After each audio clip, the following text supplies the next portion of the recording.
የንጹሃን ዜጎች የደም ጥሪ። ኢህአፓ እነማንን ገደለ?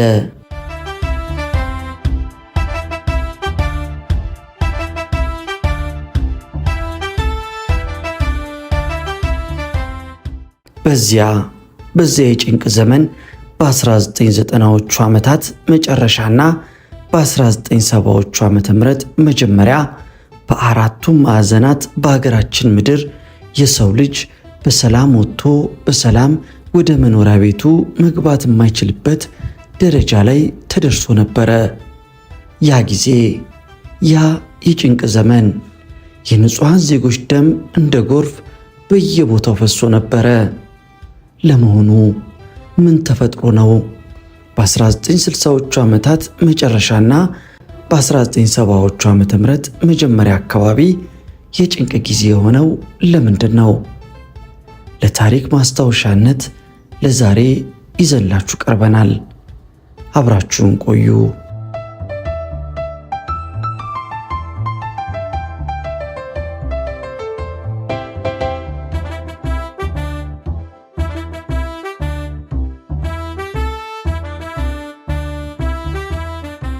የንጹሃን ዜጎች የደም ጥሪ። ኢህአፓ እነማንን ገደለ? ኢህአፓ መስከረም 16 ቀን 1969 ዓ.ም የጀመረውን ግድያ እያጧጧፈ የደም ጥማቱን እያስፋፋ በሁሉም የሀገሪቷ ክፍሎች እያዛመተ እስከ 1970 ዓ.ም አጋማሽ ድረስ ያለ ሃይባይና ከልካይ በትምክህትና በማናለብኝነት ግድያውን ገፋበት። የድርጅቱ የግድያ ዋነኛ ኢላማ የነበሩትና በነፍሰ ገዳዮች የሞት ጥሪ አፈሙዞች በሚወነጨፍ የጥይት አረር በየተገኙበት ስፍራ ተቀጥቅጠው ደማቸው ደመከልብ ሆኖ ለዘላለሙ እንዲያሸልቡ በእብሪት የተበየነባቸው የህብረተሰብ ክፍሎች መካከል በጥቂቱ እነሆ ተማሪዎች፣ የከፍተኛና የቀበሌ ተመራጮች፣ ጋዜጠኞችና በተለያየ ሙያ የተሰማሩ ሰራተኞች፣ የሴቶችና የወጣቶች ማህበር አመራሮች፣ መምህራንና ርዕሰ መምህራን፣ በተለያየ ትምህርት ዘርፍ የሚገኙ ምሁራን፣ የቀበሌ ጥበቃ ጓዶችና ሀገር ወዳዶች ነበሩ። በእነዚህ የህብረተሰብ ክፍሎች ላይ የግድያ እርምጃዎቹን ሲፈጽሙ የነበሩት ከቤታቸው ወይም ከቢሮአቸው ሲወጡና ሲገቡ፣ ስብሰባ ሲመሩ ወይም ስራቸውን ሲሰሩ፣ ጫማ ሲያስጠርጉ ወይም ሰዓት ሲመለከቱ፣ የሥራ ባልደረቦቻቸውን ወይም ቤተሰቦቻቸውን ወይም ትራንስፖርት ሲጠብቁ፣ መኪና ሲያሽከረክሩ ወይም በእግራቸው ሲጓዙ፣ ወደ መኖሪያ ቤታቸው ወይም ወደ መስሪያ ቤታቸው ሊገቡ ወይም ሊወጡ ሲሉ፣ መኪናቸው ውስጥ ተቀምጠው ወይም ቤተ መጻሕፍት ውስጥ ሆነው ሲያነቡ ነበረ። የስኳድ ቡድኑ በህቡ በደፈጣ ወይም በግላጭ በአደባባይ በርካታ ዜጎቻችንን ደመከልብ አድርጓል። በተለያዩ አጋጣሚዎች ከግድያው ወጥመድ አምልጠው ወይም በጥይት ተቀጥቅጠው በሕክምና እርዳታ የተረፉና ከህመማቸው አገግመው ሰላማዊ ኑሯቸውን የሚኖሩ ሰዎችን ተረጋግተው እንዳይኖሩና በህብረተሰብ ውስጥ የተተፉና የተገለሉ ለማድረግ የተለያዩ አይነት ቅጽል ስም እንደ ፌዲስቶች፣ ባንዳዎች፣ ፋሺስቶች የሚል አይነት ቅጽል ስሞች ለጥፎባቸው ህሊናቸውን ማድማት ስራዬ ብለው ተያይዘውት እንደነበረ የቅርብ ጊዜ ትዝታ ነው። በዚያ የጭንቅ ዘመን በ1960ዎቹ ዓመታት መጨረሻና በ1970ዎቹ ዓመተ ምህረት መጀመሪያ በአራቱም ማዕዘናት በሀገራችን ምድር የሰው ልጅ በሰላም ወጥቶ በሰላም ወደ መኖሪያ ቤቱ መግባት የማይችልበት ደረጃ ተደርሶ ነበረ። ኢህአፓ ግድያውን፣ ሽብሩንና ደም ማፍሰሱን ገፍቶበት ወደ ከፍተኛ ደረጃ ደርሶ በነበረበት በዚያ ወቅት ያለአንዳች ርኅራኄ በምህረት የለሽነት በንጹሐን ዜጎች ላይ ሲወሰዱ ከነበሩት የግድያ እርምጃዎች መካከል ጥቂቶቹን ለመግለጽ ያህል እነሆ።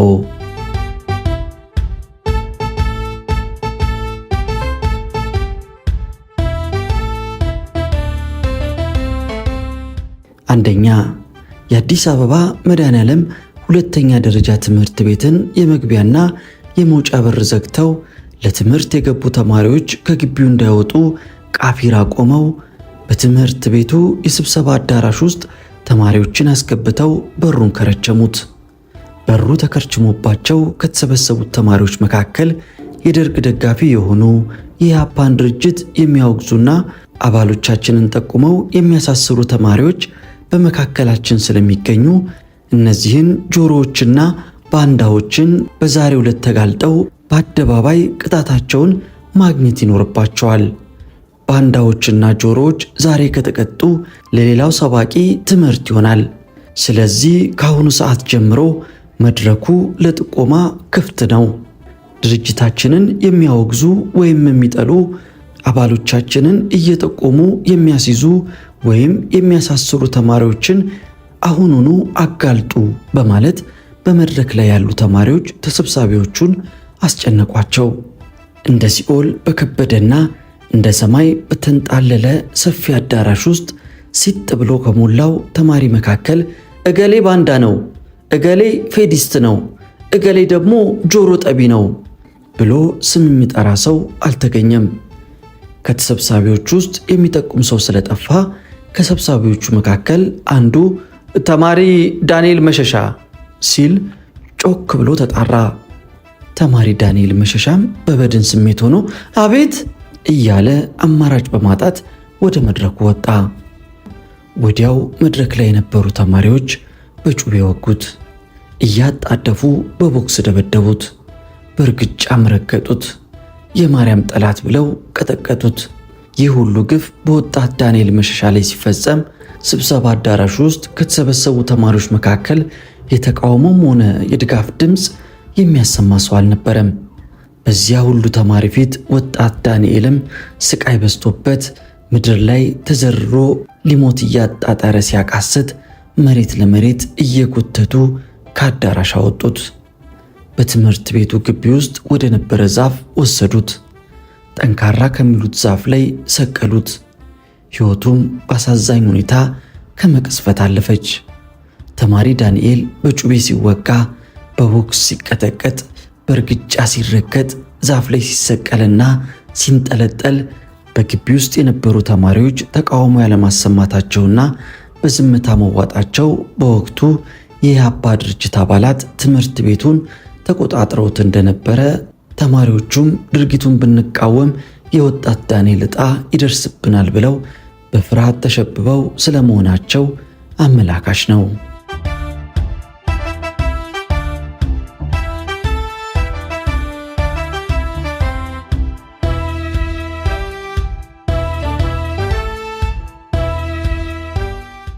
ሁለተኛው በኢህአፓ የተወሰደ እርምጃ። ወጣቱ በቀዳማዊ ኃይለ ሥላሴ ሁለተኛ ደረጃ ትምህርት ቤት የ9ኛ ክፍል ተማሪ ነበር። ወጣት ታፈሰ ዳንኤል ይባላል። ትምህርቱን ተምሮ ከትምህርት ቤት ሲወጣ የመልአከ ሞት አገልጋዮች አንተ የደርግ አቃጣሪ ባንዳ ነህ ብለው ሰደቡት። አከታትለው በድንጋይና በዱላ ቀጠቀጡት። ከዱላው ብዛት የተነሳ ሲወድቅ ሆዱን በእርግጫ ረገጡት። የድንጋይ ናዳ ወረዱበት። እርግጫቸውንና የድንጋይ ናዳውን መቋቋም ያቃተው ወጣቱ ተዝለፍልፎ መሬት ላይ ወደቀ። ደሙ እንደ ጅረት ውሃ ፈሰሰ። መሬት ለመሬት እየጎተቱ ቀበና ተብሎ ከሚጠራው ድልድይ አናት ላይ ሆነው ቁልቁል ወደ ወንዝ ወረወሩት። ያገጠጡ ድንጋዮች ወጣቱን ተቀበሉት። መላ አካሉን በረቃቀሱት። የወጣቱም ሕይወት ከመቅስፈት አለፈች።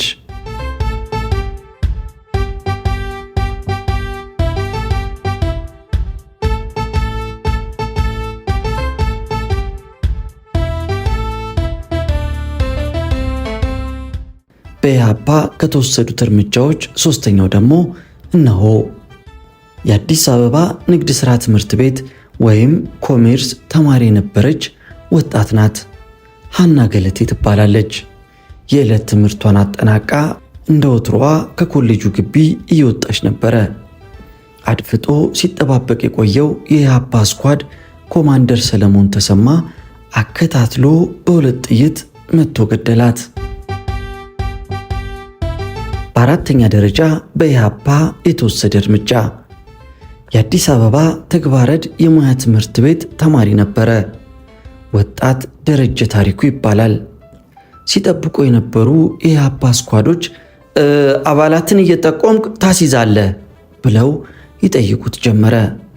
ወጣቱ በሁኔታው ግራ ተጋብቶና ተደናግጦ በመመልከት ላይ እንዳለ በሁለት ጥይት ጭንቅላቱን በርቅሰው ከአውራ ጎዳና ላይ ዘረጉት። በማያውቀውና ባልተረዳው ጉዳይ ወጣት ደረጀም ከመቅጽፈት ነፍሱ ከስጋው ተለየች።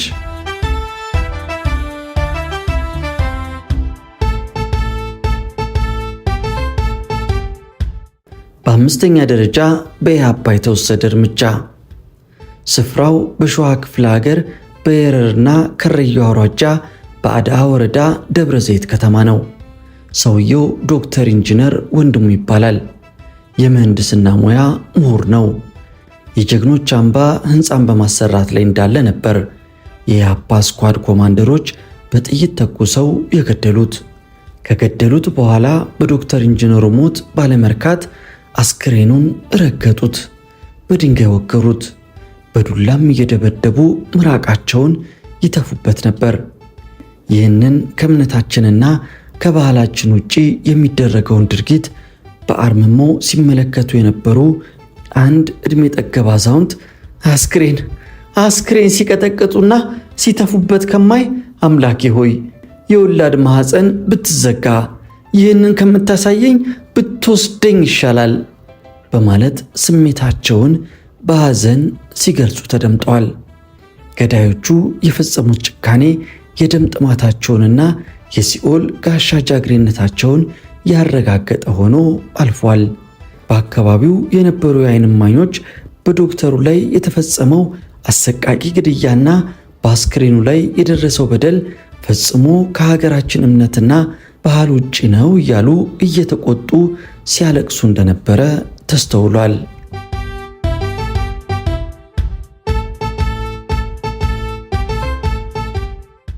በስድስተኛ ደረጃ በኢህአፓ የተወሰደ እርምጃ።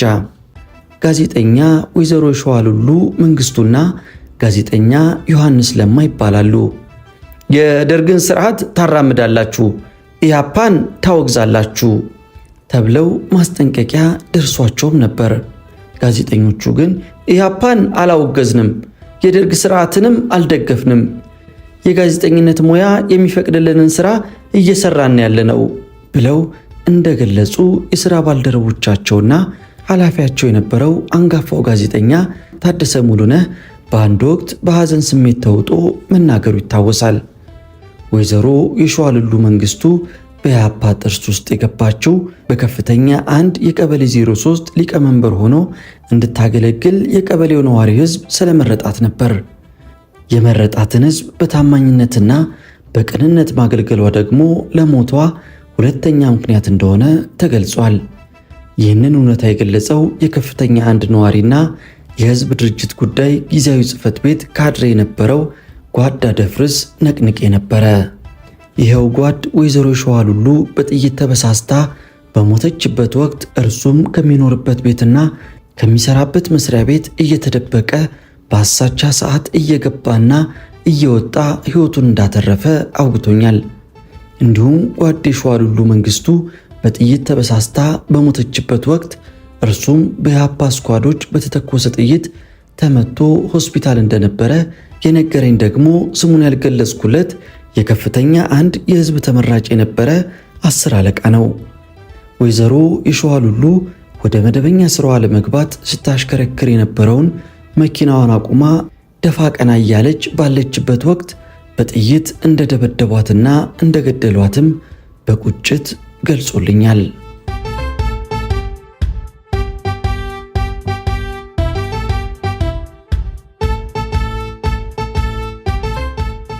በሰባተኛ ደረጃ በኢህአፓ የተወሰደ እርምጃ።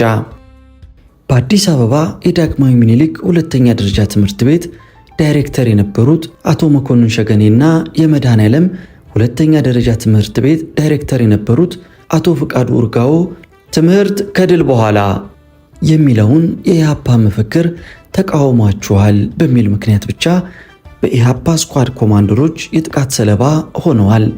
አቶ መኮንን ሸገኔ በሚመሩት ትምህርት ቤት አጠገብ፣ አቶ ፍቃዱ ኡርጋዎ ደግሞ በከፍተኛ 12 ቀበሌ 12 በሚገኝ መኖሪያ ቤታቸው ውስጥ በጥይት ተደብድበው ከዚህ ዓለም በሞት ተለይተዋል። ኢህአፓ የሰው ልጅ ሐዘኑ ከውስጡ እንዳይወጣና ዘር ተክቶ እንዳያልፍ ያደረገበት አጋጣሚ ነበር ቢባል ማጋነን አይሆንም። ምክንያቱም ታሪኩ በአጭሩ እንዲህ ነው። የአቶ ፍቃዱ ወላጅ አባት አቶ ኡርጋዎ ልጃቸውንና የልጅ ልጃቸውን ሊጠይቁ ከገጠር መጥተው ከልጃቸውና ከልጅ ልጆቻቸው ጋር ወግ ቢጤ ይዘው ቴሌቪዥን እየተመለከቱ ነበር። የውጭው በር በኃይል ተንኳኳ። አቶ ፍቃዱ የበሩ በኃይል መቀጥቀጥ እንግዳ ስለሆነበት ፈጥኖ ወደ ውጭ ወጣ። በሩን ስታንኳኳ የነበረችው አብሮ አደጉና እንደ እህቱ የሚያያት ጓደኛው ነበረች። የውጭውን በር ከመቅጽበት ከፈተላት። በዚያው ቅጽበት እርሷን ተከትለው ወደ ግቢው የገቡ ስኳድ ኮማንደሮች አቶ ፍቃዱ ላይ ጥይቱን አዘነቡበት። አቶ ፍቃዱም ከጥይቱ ለማምለጥና ለመከላከል ሲል ወደ ቤቱ እየሮጠ ገባ። ገዳይ ቡድኑም ተከትሎ ወደ ቤቱ በመግባት አቶ ፍቃዱን፣ የአቶ ፍቃዱን ወላጅ አባትና የአቶ ፍቃዱን የበኩር ልጅ ገደለው። 3 አስክሬን በሳሎን ቤት ከምረው ከግቢው ወጥተው ተሰወሩ።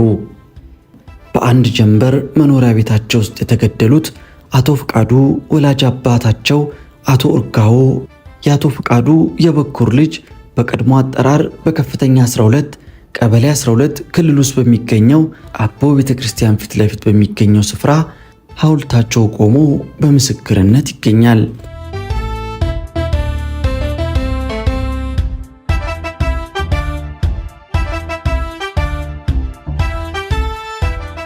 በስምንተኛ ደረጃ በኢህአፓ የተወሰደ እርምጃ። የመላው ኢትዮጵያ ሰራተኞች አንድነት ማህበር ሊቀመንበር የነበሩት ጓድ ተመስገን ማዴቦና ጓድ ቴዎድሮስ በቀለም የመረጣቸውን ሰራተኛ በታማኝነትና በቅንነት ስለመሩና ማህበሩን ስለተባበሩ ብቻ በኢህአፓ ስኳድ ኮማንደሮች ሕይወታቸው ተቀጥፏል። ምራኝ ብሎ የመረጠን ህዝብ ማገልገል ወንጀል ነውን? ወንጀል አይደለም። ወንጀል ቢሆን እንኳን በጥይት አረር እየቀጠቀጡ የመግደል የፍርድ ስልጣን ለኢህአፓ ከቶ ማን ሰጠው? ድርጅቱ ፍትህ አሰፍናለሁ፣ ሰብአዊ መብት አስከብራለሁ፣ መልካም አስተዳደር እመሰረታለሁ፣ ዲሞክራሲያዊ ስርዓትን እገነባለሁ፣ የመናገር የመሰብሰብንና ሐሳብን በነፃነት የመግለጽ ሙሉ መብት ሳይሸራረፍ እፈቅዳለሁ የሚለው እውን ግድያውም የዚያው አካል ይሆን?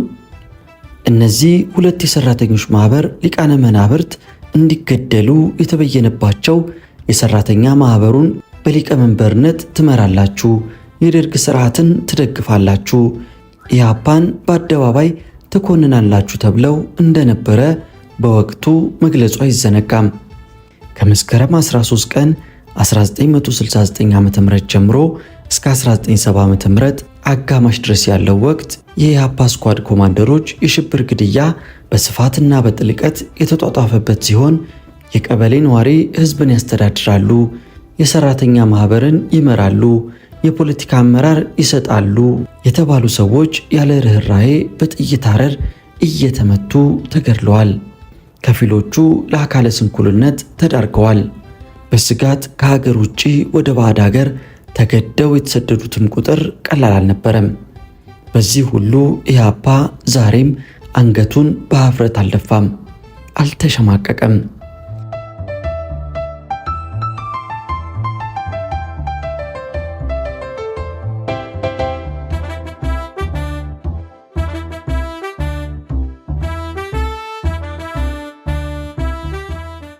ኢህአፓ ለግድያው ዋነኛና ትልቁ መስፈርት ያደረገው ትምህርት፣ ስልጣን፣ ሀብት ወይንም ሌላ ነገር ሳይሆን የደርግ ስርዓትን ይደግፋሉ በሚል ነበረ። በዚሁ የጭፍጨፋ መስፈርት መሰረት ከዘበኛ እስከ ከፍተኛ የመንግስት አመራር ለሞት ተዳርገዋል። ከመሰረተ ትምህርት አንስቶ እስከ ዶክትሬት ዲግሪ የተማሩ የህብረተሰብ ክፍሎችም ከኢህአፓ ስኳድ ኮማንደሮች ግድያ ሊያመልጡ አልቻሉም።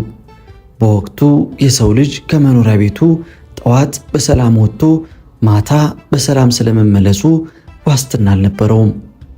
ጊዜው እጅግ አጠራጣሪና አስፈሪ ነበረ። እንደወጣን እንቀራለን በሚል ስጋት ከወዲሁ ቤተሰቦቻቸውን ተሰናብተው ወደ ስራቸው የሚሄዱትና የቁም ኑዛዜ ሰነድ ያኖሩ ዜጎች ቁጥር ቀላል አልነበረም። ኢህአፓ የኢትዮጵያ ህዝብ የዕለት ተዕለት ስጋት ነበረ። በአጠቃላይ የሀገራችን ኢትዮጵያ ከተሞች ህዝብ የሚተራመስባቸው፣ ዘረፋ የሚጣጣፍባቸው፣ ድብደባና እንግልት የሚፈጸምባቸው፣ የሰው ልጅ የሆድ ዕቃ በስለት የሚዘረገፍባቸው፣ ገላና ሰውነት በድብደባ የሚተለተሉባቸው፣ በጥይት አረር ጭንቅላት የሚበረቀስባቸው፣ ከተሞቻችን የሰው ልጅ ደም እንደ ጎርፍ የሚወርድባቸው፣ አውራ ጎዳናዎች በሰው ደም የሚጨቀዩባቸው፣ አስክሬኖች በየአደባባዩ ለትዕይንት የሚጣሉባቸው፣ የቀጣይ ደቂቃዎች የህይወት ተስፋ የሚሟጠጡባቸው፣ በኢህአፓ ማዕከላዊ ኮሚቴና በተዋረዱ የሚገኙ አመራሮች በየደቂቃው የሞት ፍርድ የሚወስኑበት በስኳዶች የሚመሩ የጦር ቀጠናዎች ሆነው ነበረ ቢባል ማጋነን አይሆንም።